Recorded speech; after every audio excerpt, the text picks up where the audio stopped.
Chief justice of India DY Chandrachud ने 3 नए criminal laws की तारीफ की है। सीजेआई चंद्रचूड़ ने कहा है कि 3 नए आपराधिक कानूनों का बनना एक वाटरशेड मूवमेंट था। आसान शब्दों में कहें तो ये एक बहुत अहम पल था। सीजेआई ने भी कहा कि ये नए कानून बदलते भारत का क्लियर इंडिकेटर हैं। सीजेआई ने ऐसा कहने के पीछे की वजह भी बताई। सारी चीज़ें आपको विस्तार से बताते हैं, लेकिन उससे पहले एक ज़रूरी सूचना। द ललन टॉप की हमारी चुनावी यात्रा निकल चुकी है। अगर आप भी चाहते हैं कि हमारी टीम आपकी सीट पर आए तो डिस्क्रिप्शन बॉक्स में एक गूगल फॉर्म दिया गया है, उसे भरिए और बताइए कि आपकी सीट पर क्या खास है, क्या मुद्दे हैं, हमें वहां पर कवरेज के लिए क्यों आना चाहिए। फिर अगर जब आप संतुष्ट करने वाले हुए तो हमारी टीम आपकी सीट पर ज़रूर पहुंचेगी। अब लौटते हैं खबर पर। सीजेआई डीवाई चंद्रचूड़ 20 अप्रैल को एक कॉन्फ्रेंस को संबोधित कर रहे थे। इस कॉन्फ्रेंस का विषय था India's progressive path in the administration of criminal justice system, यानी आपराधिक न्याय प्रणाली के प्रशासन में भारत का प्रगतिशील पथ। कॉन्फ्रेंस भारत में क्रिमिनल जस्टिस सिस्टम से संबंधित थी।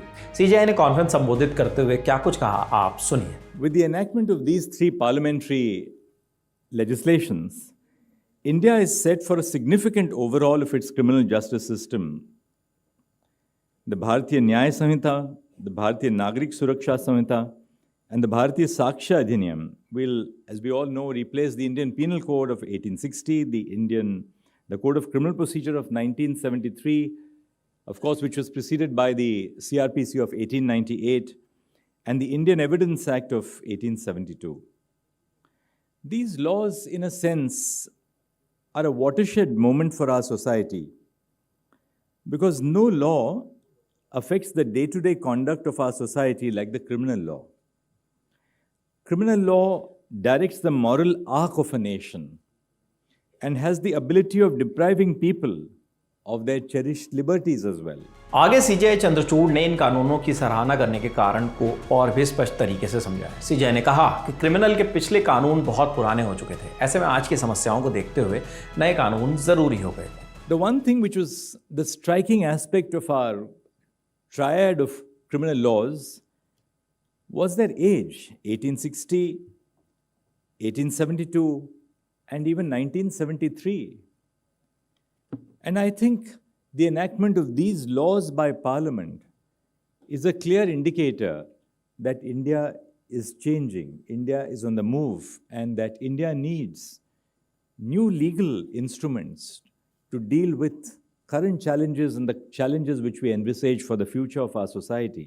ऐसे मुद्दों पर जोर देते हुए सीजेआई ने कहा कि नए कानूनों के हिसाब से छापेमारी के दौरान साक्ष्यों की ऑडियो विजुअल रिकॉर्डिंग होगी, जिससे प्रोसिक्यूशन माने अभियोजन पक्ष के साथ साथ नागरिकों की सुरक्षा भी सुनिश्चित होगी। इस कॉन्फ्रेंस में सीजेआई चंद्रचूड़ के अलावा केंद्रीय कानून मंत्री Arjun Ram Meghwal, attorney general R Venkataramani और सॉलिसिटर जनरल तुषार मेहता भी मौजूद थे। सीजेआई चंद्रचूड़ जिन कानूनों की बात कर रहे थे, अब आपको उन कानूनों के बारे में भी बता देते हैं। तीनों नए कानून, भारतीय न्याय संहिता, भारतीय नागरिक सुरक्षा और भारतीय साक्ष्य अधिनियम 1 जुलाई 2024 से लागू होने वाले हैं। इनके लागू होने के साथ ही देश की आपराधिक न्याय प्रणाली कई मायनों में बदल जाएगी। हालांकि इनमें हिट एंड रन के मामलों से संबंधित प्रावधानों को तुरंत लागू नहीं किया जाएगा। तीनों कानून पिछले साल 2023 में 21 दिसंबर को संसद से पास हुए थे। 25 दिसंबर 2023 को राष्ट्रपति द्रौपदी मुर्मू ने भी उन्हें अंतिम मंजूरी दे दी थी। हालांकि इसके बाद देश में बहुत बड़े स्तर पर ट्रक ड्राइवर्स के विरोध प्रदर्शन के बाद इन पर विचार विमर्श होने लगा, जिसके बाद ही हिट एंड रन से जुड़े प्रोविजन को तुरंत लागू नहीं करने की बात सामने आई। इसके अलावा लीगल एक्सपर्ट्स भी इन कानूनों को लेकर कई मंचों पर पक्ष विपक्ष में नजर आए, मगर अब खुद भारत के मुख्य न्यायाधीश ने उनकी प्रशंसा कर दी है।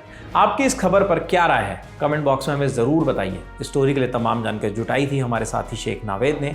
देश और दुनिया से जुड़ी बाकी खबरों के लिए देखते रहिए द ललन टॉप। शुक्रिया।